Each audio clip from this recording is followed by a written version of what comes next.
ഞങ്ങളുടെ മൂകാംബിക യാത്രയുടെ കഥ പറയട്ടെ. വാവയെ എഴുത്തിനിരുത്താനായിട്ട് ഞങ്ങൾ മൂകാംബികയ്ക്കാണ് പോയത്. നമ്മുടെ ആലുവ സ്റ്റേഷനിൽ നിന്നും ബൈനൂർക്കാണ് നമ്മൾ ട്രെയിൻ ടിക്കറ്റ് എടുത്തിരിക്കുന്നത്. തേർഡ് AC ആയിരുന്നു നമ്മൾ ഓപ്റ്റ് ചെയ്ത ട്രെയിൻ. നമ്മളവിടെ ഇവിടുന്ന് നമ്മൾ ഏകദേശം ഒരു 2 മണിയോടുകൂടി ട്രെയിൻ എടുത്തു. ബൈനൂർ നമ്മൾ വെളുപ്പിനെ ഒരു മണിയോടടുത്ത് നമ്മൾ ബൈനൂർ വണ്ടി ഇറങ്ങി. അപ്പോൾ അവിടെ ചെന്നപ്പോഴത്തേക്കും നമുക്ക് ബൈനൂർ സ്റ്റേഷനിൽ നിന്ന് തന്നെ ഒരുപാട് ടാക്സികൾ അവൈലബിൾ ആണ്, ഓട്ടോയും അവൈലബിൾ ആണ് കേട്ടോ. 24 മണിക്കൂറോടെ വണ്ടിയുണ്ട് നമുക്ക് മൂകാംബികയിലേക്ക് പോകാനായിട്ട്. നമ്മൾ ടാക്സിയാണ് എടുത്തത്. 1000 രൂപ മുതലാണ് ടാക്സി ചാർജ് അവിടെ സ്റ്റാർട്ട് ചെയ്യുന്നത് കേട്ടോ. എന്തായാലും നമ്മൾ രാത്രിയിൽ അവിടെ ചെന്നപ്പോൾ കണ്ട ഒരു സങ്കടം എന്ന് വെച്ചിട്ടുണ്ടെങ്കിൽ മൺസൂൺ സ്റ്റാർട്ടിങ് ആയിരുന്നു അത്. അപ്പോൾ പിറ്റേ ദിവസം തൊഴുവോ എന്നൊരു സങ്കടം ഉണ്ടായിരുന്നു, എന്നാലും തൊഴാൻ പറ്റി. നമ്മൾ അവിടെ ചെല്ലുമ്പോൾ ഈ ദേവിയുടെ കവാടം കാണുമ്പോൾ നമുക്കുണ്ടാകുന്ന സന്തോഷം ഭയങ്കര വലുതാണ് കേട്ടോ. എന്തായാലും നമ്മൾ രാത്രിയിൽ ഒരു ലോഡ്ജിൽ റൂം എടുത്തു. നമ്മളെടുത്ത റൂമിന് 1800 രൂപയാണ് ആയത്. 4 ബെഡ് റൂമാണ് നമ്മൾ എടുത്തത് കേട്ടോ. പിറ്റേ ദിവസം രാവിലെ കുളി കഴിഞ്ഞ് നമ്മൾ ആദ്യമേ സൗപർണിക നദിയിലേക്കാണ് പോയത്. ഓട്ടോയിലാണ് നമ്മൾ പോയത് കേട്ടോ. നടന്നു പോകാനുള്ള ദൂരമേ ഉള്ളൂ, എന്നാലും നമ്മൾ ഓട്ടോയിലാണ് പോയത്.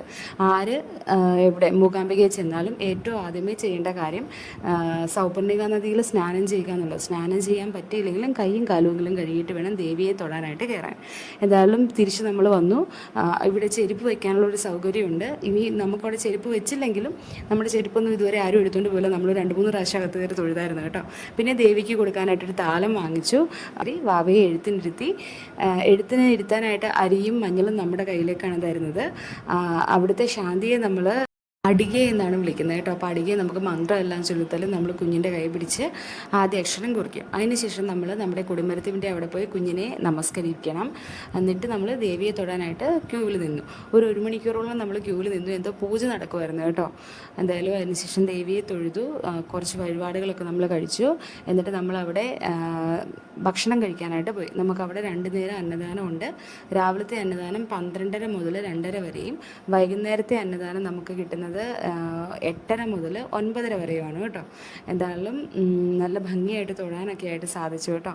നിങ്ങൾ ആരെങ്കിലും പോകാൻ ആഗ്രഹിക്കുന്നുണ്ടെങ്കിൽ ഉറപ്പായിട്ടും ദേവിയോട് നല്ലപോലെ പ്രാർത്ഥിച്ചാൽ നമുക്ക് ചെല്ലാനായിട്ട് സാധിക്കുമേ. നല്ല ഭംഗിയായിട്ട് തൊഴാനും നമ്മളെ കൊണ്ട് സാധിക്കും. എന്താണേലും അടുത്ത വീഡിയോയിൽ വീണ്ടും കാണാം. നന്ദി.